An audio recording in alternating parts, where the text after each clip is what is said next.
que tu préfères dans le jeu, c'est le lore ou le gameplay? Oh, les deux, franchement. J'aime tout dans Ace Attorney. Le gameplay, le fait que ce soit des jeux d'enquête. Le lore est génial, les personnages sont trop cool, les musiques sont exceptionnelles. Franchement, il y a tout qui est bien, je trouve. Hein. Franchement, tu lis même pas des fanfics. Et moi, j'ai jamais été un amateur de fanfic de toute ma vie. Hein. Je suis complètement hermétique à cette forme d'écriture. À part le Megaverse, bien sûr. Tu regardes des fanarts de jeux que tu aimes bien, ou comme les fanfics, c'est pas ton truc. Ah, je préfère largement les fanarts. Parce que je les ai vus en 2 secondes, en fait. Puis même, je suis pas... Moi, j'aime bien quand l'histoire, elle est officielle. Je comprends totalement le côté fanfiction, etc. Le fait de vouloir apporter sa touche ou une partie de son histoire à des trucs déjà existants. Mais moi, j'aime bien le canon. Je sais pas si vous voyez ce que je veux dire. J'aime bien quand c'est réel. Pas quand c'est réel, non. Quand c'est ce que les auteurs ont voulu nous raconter, globalement.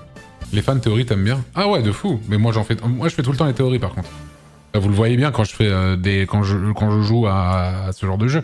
J'en fais tout le temps. Quand je regarde un film, quand je regarde une série, quand je fais tout le temps les théories, tout le temps. Je ne fais pas de théorie, en fait, je spoil. Parce que j'ai toujours raison. Mais en fait, t'as vraiment 2 types de personnes qui regardent ce genre les séries policières et tout. Ou les trucs un peu d'enquête, de mystère, etc. T'as les gens qui se laissent vraiment porter, et t'as les gens comme moi qui veulent essayer d'être en mode « Non, je veux trouver ». Qui voient ça comme un jeu. Et moi, je suis comme ça. J'essaye de... Si tu me mets devant... tu me fous un bouquin d'enquête, un Agatha Christie, je vais lire le truc et tout le long, je vais être en mode je veux trouver qui c'est avant que le livre me dise c'est qui. T'as plus envie de regarder après? Bah non, justement. J'ai envie de savoir si j'ai raison. Et putain, Broadchurch, justement, quand j'avais compris...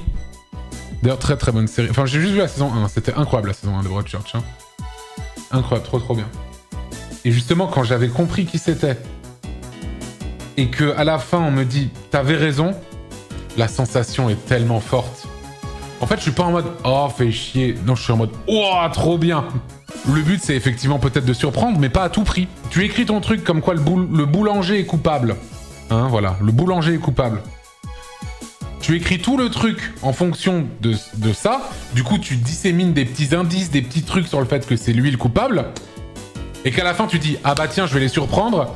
En fait, c'est le dentiste le coupable. » Bah ok, c'est surprenant, mais c'est à chier. Je pense qu'il faut à la fois récompenser les gens qui se laissent porter par l'histoire, qui du coup seront surpris, mais aussi récompenser les gens qui vont se creuser la tête et essayer de trouver aussi. Game of Thrones est un très très bon exemple du ratage de Subvert Expectations, comme il disait. On va dire que, sans spoiler bien sûr, t'as un grand méchant dans la série qui est censé être tué par une personne pendant toute la série. Toute la série est un build-up sur le fait que cette personne-là va tuer ce méchant. Et en fait, au dernier moment, il te switch le truc sur une autre personne qui tue ce méchant, on va dire.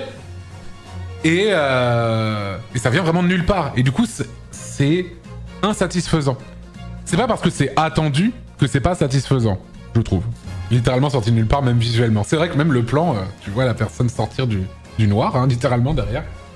Et je me souviens que ça avait été essayé d'être justifié par une réplique qui avait été dit 5 saisons avant par un personnage qu'elle a croisé une seule fois.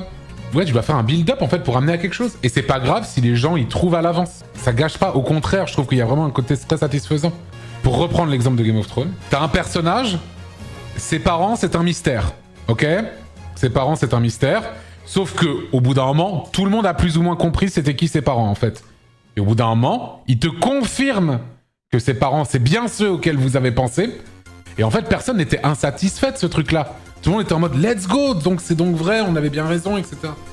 C'est pas parce que c'est attendu que c'est insatisfaisant. Ouais, c'est un peu comme une récompense, exactement. Mais après, quand tu as l'habitude de chercher le coupable, avec l'habitude, tu n'arrives plus à être surpris. C'est vrai. Mais moi, c'est pas très grave. Enfin, ça peut m'arriver d'être surpris en plus, si, ça peut arriver. Mais c'est vrai que, en fait, quand tu consommes beaucoup de fiction, que ce soit film, série, livre, etc., c'est vrai qu'au bout d'un moment, bah... T'arrives à un peu voir certaines ficelles, et c'est pas pour autant que c'est mal, hein. Ces ficelles, elles existent pour une raison. Après, quand on te fait un build-up de fou sur un truc que tu trouves évident, ça peut être frustrant aussi. Moi, je trouve pas. Vous voulez un exemple de l'étendue de la force de déduction d'Antoine?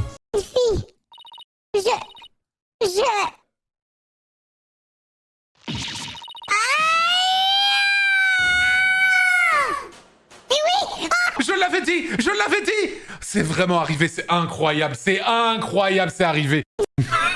Bah voilà, vous voyez, effectivement. Quelle force de déduction, messieurs, dames. C'est hallucinant. T'as dit direct avec le juge est qualifié ses seins de ballon. C'est pas pour rien. En fait, c'est jamais pour... En fait, voilà. C'est un des trucs que j'ai appris, c'est que rien n'est jamais anodin.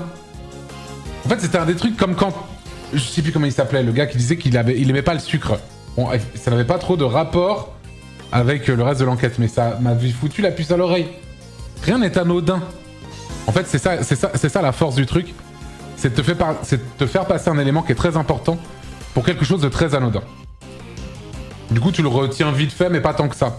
La force de déduction, Antoine Layton, on se souvient aussi. Après, c'est pas dur dans Layton. Hein. Dans Layton, il suffit juste de dire tout est faux. Tout est faux, la ville est fausse, c'est du carton. Les personnages qu'on croise sont soit des robots, soit des acteurs. Globalement, voilà, t'as le scénario de Layton. Soit des gens qui sont pas ensorcelés, mais il y a eu une expérience scientifique qui fait qu'ils ont oublié. On est dans une télé... Tout est faux, globalement. Voilà. Layton, le scénario, c'est toujours tout est faux. Rien n'existe. Rien de ce que tu vois n'existe, n'est réel. Tout est de la mise en scène, voilà. C'est le scénario des professeurs Layton. Par contre, effectivement, le diplodocus du lac est réel. Alors ça, par contre, c'est fou. Tout le reste, de la magie n'existe pas, c'est impossible. Les sorcières, tout ça, remonter dans le temps, aller dans le futur, mais tout ça, est impossible. Le diplodocus du lac, par contre, lui, 100% réel. Ça, c'est... Ça, c'est pas du fake, ça. Il y a beaucoup de complotistes dans Layton, mais c'est pas du complot à ce stade, puisque tout...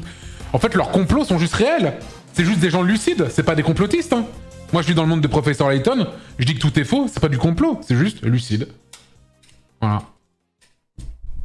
Voilà. Tout simplement.